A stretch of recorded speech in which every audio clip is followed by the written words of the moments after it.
All right, guys, week 1 of ARC 3 is now in the books, and I already think I bit off more than I can chew. For those of you who are new to the channel, since November, I've been doing 90-day ARCs, where I increase the outputs that I expect of myself each time.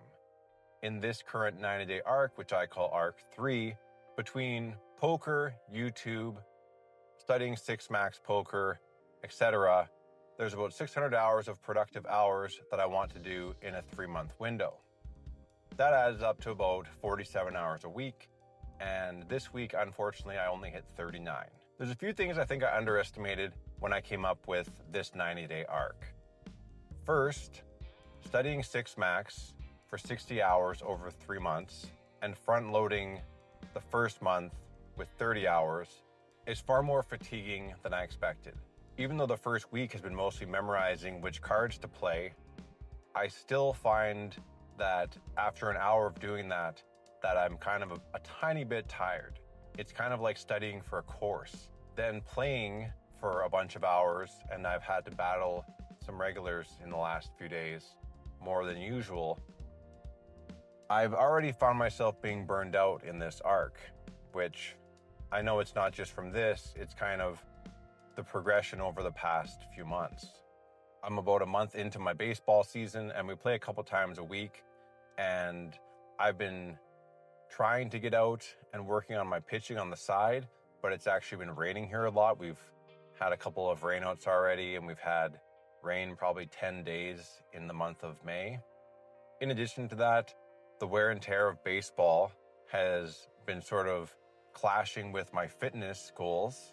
And so I've had to significantly ramp down my workouts so that I can let my knees and groin recover to hopefully play the whole season.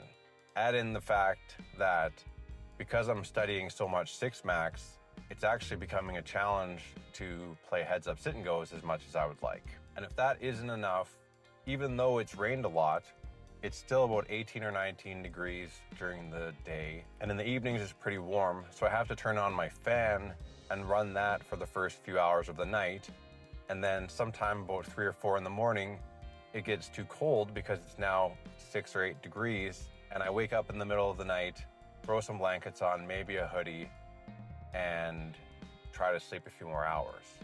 On top of all that is some of the baseball games are in towns an hour and a half outside of where I stay.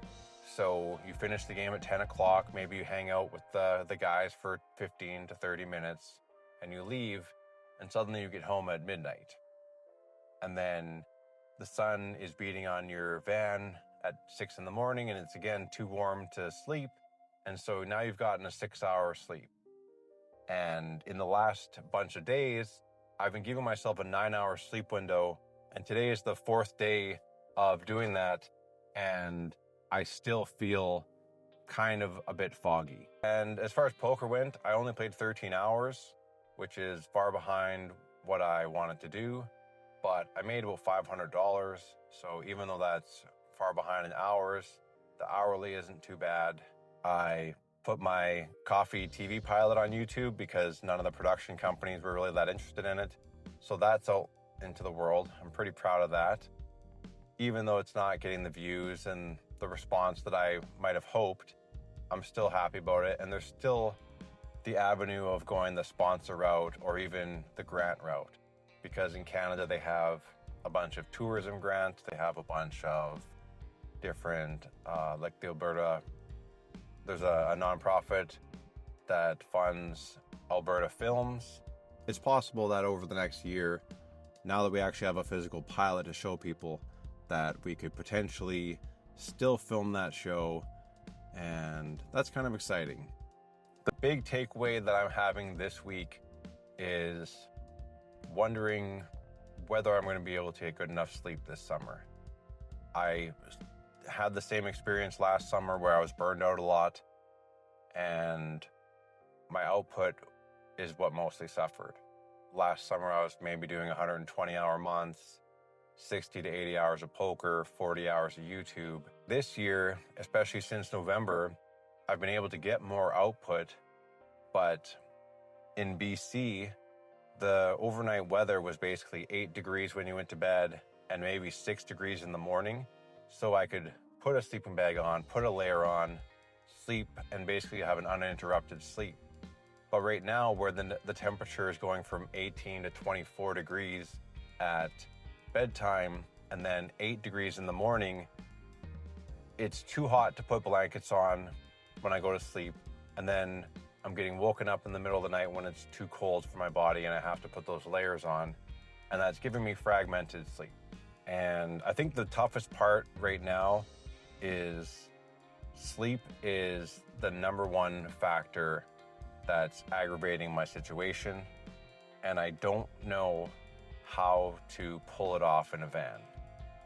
I know that if I got an Airbnb, I could keep a consistent temperature and I could get better sleep and I could have better windows of output. But Airbnbs around here are $2,000 and above. Mazatlan in Mexico, they are about $1,000. And when you factor in my gas per month is about $600, it's not that much more of a cost to go there, although it's going to be extremely hot there in the middle of the summer. I'm thinking that if over the next couple of weeks of giving myself a 9-hour sleep window every night, if I'm still finding myself being unproductive, if I'm still being short on the hours that I want to hit, I'm going to have to consider going somewhere where I can get more hours of productivity done rather than staying in Alberta and playing baseball and getting behind on everything. Because I've just watched one of the last 3 heads-up poker sites remove the games that I play, the urgency to learn 6-max and switch games now for me is a 10 out of 10. And as much as I'm doing really good in baseball, my hitting's doing really well, my pitching still needs work. I think if I'm not getting good sleep, there's no point to staying here. I'm just going to be struggling with my bills, probably reversing all the debt reduction that I've been doing over the past few months. And I have to do what progresses my overall life the furthest, even if it means something dramatic like going back to Mexico to get better sleep. And it's weird. It's crazy that a place with AC costs less than half in a big city in Mexico, and a crappy basement suite here is $2,000 plus. But that's what things are right now. My sleep's not going well. It wasn't going well last summer either, but I chalked it mostly up to grief. I thought I was just feeling the grief every day, and it was definitely a major factor. But sleep is really important, and I'm not getting good sleep these days as much as I've been trying to. So we'll see how things go over the next couple weeks. If the 9-hour windows help and I can get a decent sleep every night and get back into 50-hour weeks, great. If not, you might see me at a Starbucks practicing my Spanish.